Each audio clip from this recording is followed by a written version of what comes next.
Kibor Sarkar na Kajala Meghalaya but Assam kila penlong kejingnya lang yamir jemut haka khat santari unai tung arjar pulai umkyang banyak kran halor kisin jam ya pynbeit port hapdang kini ki arjala hagi jaka ki badan hakaput jong East Giant Hills District Kajala Meghalaya but ka Kachar District jong Kajala Assam.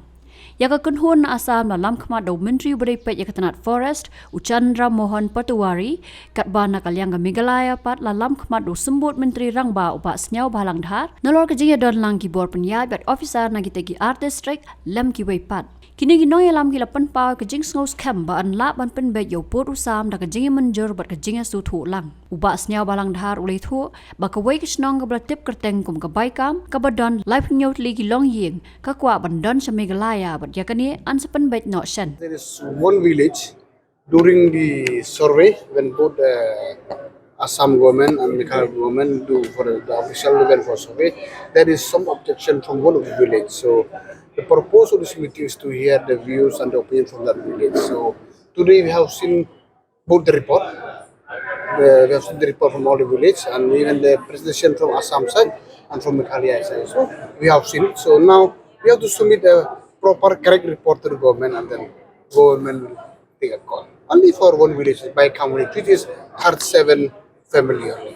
That is the purpose. So in the days to come, DC will verify properly or are they actually ones by these people only, and they will submit a final report to the government. Then we will take a call.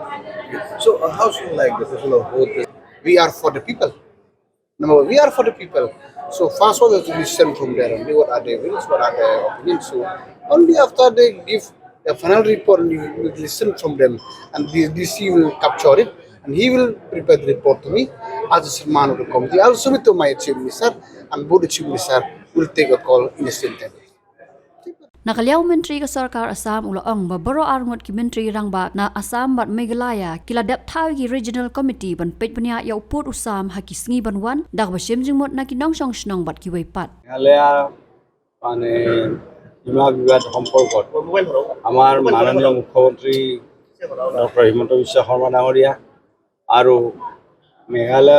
মেঘালয়ৰ মুখ্যমন্ত্ৰী মাননীয় কৰ্ণাট চাংমা ডাঙৰীয়াই regional committee কৰি দিছিল আৰু এই অঞ্চলৰ সীমা বিবাদ অসম মেঘালয়ৰ সীমা বিবাদৰ ক্ষেত্ৰত মেঘালয়ৰ সাইডৰ পৰা আমাৰ honourable deputy chief minister chairman আৰু অসম সাইডৰ পৰা আমাৰ মুখ্যমন্ত্ৰী আমাক চেয়াৰমেন কৰি দিছিল আৰু আজি আমি ইয়াতে ইয়াৰ লোকেল এমএলএ আৰু আমাৰ কাছাৰৰ আমাৰ কৌশিক ৰয় ডাঙৰীয়া তেখেতৰ এই কমিটিৰ সদস্য গতিকে আমি আমাৰ ডেপুটি কমিশ্যনাৰ্ছ আমাৰ কাছাৰ আৰু অন্যান্য অফিচিয়েল আৰু মেঘালয়ৰ ডেপুটি কমিশ্যনাৰ অন্যান্য অফিচিয়েল লৈ পেলাই আমি যিটো আমাৰ এখন গাঁও লৈ পেলাই কথা এটা চলি আছে ডিসপিউট চলি আছে সেই সম্পৰ্কত আমি ডিটেইলছ আলোচনা কৰিলোঁ আৰু আলোচনা কৰি পেলাই আমি তেওঁলোকক আমাৰ ডেপুটি কমিশ্যনাৰক আৰু মেঘালয় অনাৰেবল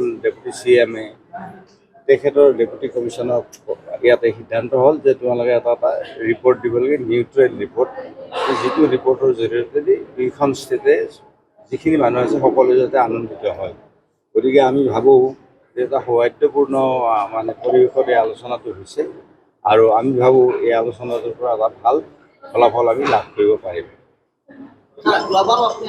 আহিছিলোঁ আমি যোৱাবাৰৰ যিখিনি সমস্যা আছে সমাধান হৈ গ'ল এতিয়া নতুনকৈ আমাৰ এটা সমস্যা আহিছে যে এখন গাঁৱৰ 37 পৰিয়াল তো তেওঁলোকে কিছু সংখ্যক মানুহে বিচাৰিছে যে তেওঁলোকে মেঘালয় যাব বিচাৰে এইটো যোৱাবাৰৰ আলোচনাত সেই বিষয়টো নাছিল যদি যোৱাবাৰে বিষয়টো থাকিলেহেঁতেন যোৱাবাৰে সলিউশ্যন আহি গ'ল এইটোৱে কথা আলোচনা হৈ থাকে আৰু তেওঁলোকে আমাৰ জাগা দখল কৰি থাকে নাই সেনেকুৱা নাই এইবিলাক কথা ক'ব নাপায়